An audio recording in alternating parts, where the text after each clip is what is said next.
The Texas high school football off-season rolls on, giving us an opportunity to chat with a number of coaches who are stuck at home and have nothing better to do than to answer my calls. One of those guys who has nothing better to do than answer my calls, the head coach of the Ganado Indians, Coach Brent Bennet. Coach, how are you? Doing good. How are things in beautiful Ganado, Texas? Rocking and rolling, considering the circumstances.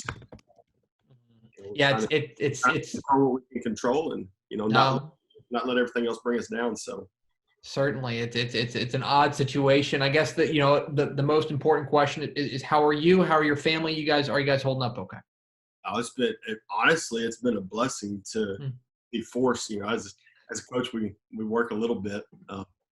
It's been a blessing to be forced to kind of stop. And I was joking around with my dad the other day. I've probably spent more time with my kids. I got a 7'5" and a 2-year-old. My 7-year-old, I've probably spent more time with her in the last 6 weeks than I've spent the entire 6 years her being around. So no, family wise, I couldn't be. I don't even know how to describe it. It's been awesome for us to come together and bond as a family.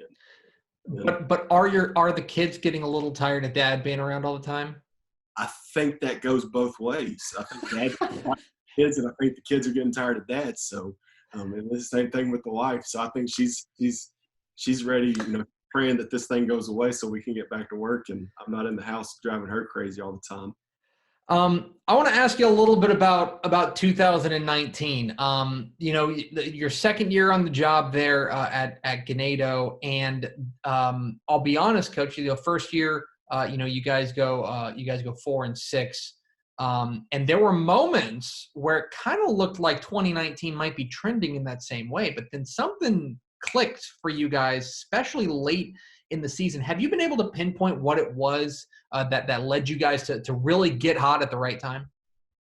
Just the kids, that 2019 they were good, and you go back to 18, the 4-6, and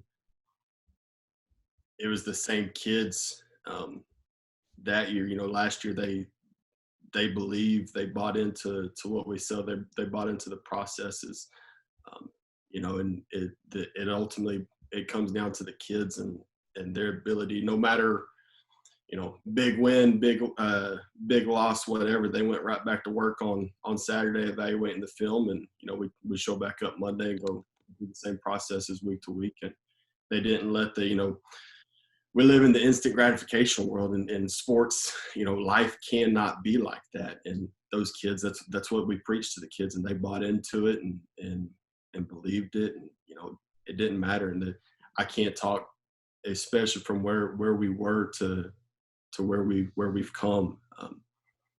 Those kids are tremendous, and it's not. We didn't coach the technique differently in the 2 different years. We didn't do. We didn't teach a squat technique differently. We didn't teach how to throw a ball, how to carry a ball, how to tackle a ball, any of that stuff differently. It was just the buy-in, the belief. The kids started to see success, and anytime you see success, it's going to bring more success. And so, it was 2019 was a fun team to be a part of. I was just blessed to be able to be a part of it. And so now, kind of looking forward to 2020. Obviously, you mentioned these are strange times. But how have you found a way to stay connected to your guys? How have you made sure that obviously there are more important things than football, but you're still going to be fielding the team in the fall. There's not going to be any excuses when the whistle blows. So how have you been able to keep in touch with your guys, and what have you been telling them? It's just communication. You got to communicate with the kids, and you find creative ways to communicate with them. The thing I like, you asked me how am I doing with my family. The thing I like about this more than anything is we understand too, kids have to be kids. So we communicate with them, just like the rest of the state's doing, and we're sending out stuff in the classroom setting. We're sending out, at home body weight workouts that they can do. We're doing everybody else, but more than anything, I've talked with our kids from the fact of, be a kid, have fun. And when I communicate with the kids, it's a whole lot more about, hey, how's life going? I had one of our kids I was talking to just a couple of days ago. He said, Coach, he's like, it was fun at first. He says, I'm just bored now. He's like, I stare out my window and I just pray the grass will grow faster so I can go out and mow it again. And, the biggest thing, kids have to be kids too. And so we're getting our football across to them. We're getting our, staying in the best shape as possible as you can, using the Google Classrooms, the text messaging, the Zooms, all that good stuff. But, the thing I'm trying to stress more than anything is, hey, do those extra chores around the house, build a better relationship with your parents, with your brothers, with your sisters, become a better person, become a better family man, and stressing the relationships that you have to build with them. So it's helped me build relationships with the kids, because it hasn't been, hey, football or weights or this or that. It's hey, how's life going? We're talking with Brent Bennet, the head coach of the Ganado Indians here on Texas Football Today. Get involved with the conversation at #TF Today. Coach, this is not the first playoff drought you've been a part of snapping. This was the first time since 2013 that Ganado made it to the playoffs. But then your previous job there at Bay City as the offensive coordinator of Coach Lupe Flores, you guys were able to snap a 7-year playoff drought in 2016. Can you draw any parallels? Obviously, that's a big school versus a small school, so to speak. But can you draw any parallels as far as how you get to a point where you are able to snap a long playoff drought? And I think they are there. I think a lot of it, it's not what we've done at Ganado, what we've done at Bay City. I think, I go back to my first job with Coach Fedora at Navasota, and just going through, taking what I've learned throughout the career. We've applied it to every place we've ever been. You always tinker a little bit here and there.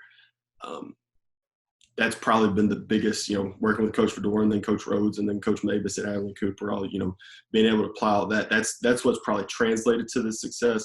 Are there comparisons within the two? Yes, because, you walk into programs that are struggling, and you've got to deal with issues that a lot of teams don't have to deal with. And once you've done it once, it kind of helps the second time, because stepping into it, hey, we're gonna have to concentrate on this. Where at Navasota, at Cameron, we didn't necessarily have to concentrate. And I said at Navasota, when I walked in, we weren't very good at the beginning. So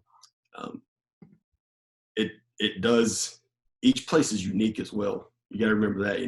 Bay City and Ganado, they don't belong in the same conversations. They're both great places, but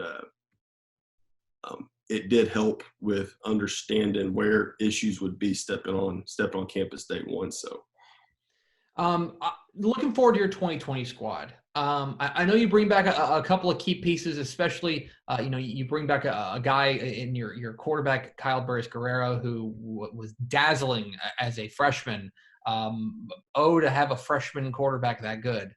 Do you have a sense quite yet about where this 2020 Indians team is going to hang their hat, what they're going to be about? Do you have a sense for that quite yet? We don't change where we hang our hat. Mm-hmm. That gets back to what we preach day in and day out. We want to be a violent team. We want to fly around and tackle the ball violently. We want to be able to rush the ball violently. We don't change our identity in what we're doing. Our identity may change a little bit in the way we do things based off of personnel. Kyle will be a big part of that. You brought him up, and he deserves credit because he's good. But he also had a lot of help, and that's the thing that we're gonna have to do this year. Is we're gonna have to get him. Gonna be very young. Those young guys, that's a scary thing. I'm sure everybody you talk to says the same thing. Well, I got to count on young guys, but I don't have film. I don't have reps on young guys. It's curious to see how that process evolves. I can't give you an answer there. We've evaluated how we do things, why we do things.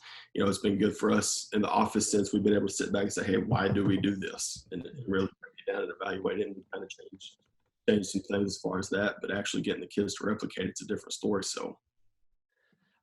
So obviously another big storyline for you guys heading forward is the classification change. You guys are dropping down to 2A. And the good thing is that it's not like you got dropped into one of the most brutal districts in the – hold on, actually, Coach, I'm gonna correct myself here. You, in fact, did get dropped into one of the most brutal districts in all of the state. 13 2A Division I, Shiner, Ganado, Weimar, Flatonia, Schulenburg. on one hand, dropping down, on the other hand, right into the frying pan. I'm interested kind of your perspective on where you landed in realignment. It is what it is. I'll be honest with you. I don't know. I know quite a bit about Schulenburg. Of course, they just got a new head coach, and so everything I know about I know personnel, but everything else is just throw it out the window. So the other schools, I know the name recognition. I know they're really good. And you get into Region 4, our district just name recognition is really good. Haven't spent much time. We'll do that this time. We've been working on us. I do know those teams have been very successful, and I think just the success that we've been able to have will actually hopefully be able to add some value to that district and make it even more competitive. So what I think about it, it is what it is. I don't sit in Austin and put the rubber bands on the maps and all that stuff. And we're gonna take care of us and hopefully be able to go out and compete on Friday nights and come out with a W. So. It's Brent Bennet, the head coach at Ganado. Coach, one last question. This is a time in which I know you're spending a lot of time at home, and I know you got 3 young kids to keep you busy. But when you do get some spare time, when you get a little bit of time to relax, how are you passing the time these days stuck at home? Because I know how coaches are, and I know what you would be doing, which is just being up at the office and working and working and working. So now, how do you fill those hours? I'm doing the same thing. I'll say I don't have hobbies. I like to go fish. Yes, I'll go, and I've been fishing once, but I can't say that it's a hobby because I do it like twice a year. 3 times a year if I'm lucky. I can't say I enjoyed playing golf, but when you do it once a year, I can really say it's a hobby. So no, I have when I do get free time, I'll pull out the laptop and go back and watch film or readjust that. So he's Brent Bennet. He's the head coach of the Ganado Indians, and he's a junkie. Coach, really appreciate your time. Congratulations again on a fantastic 2019. Please stay safe and best of luck down the road. Thank you, Greg. Appreciate it.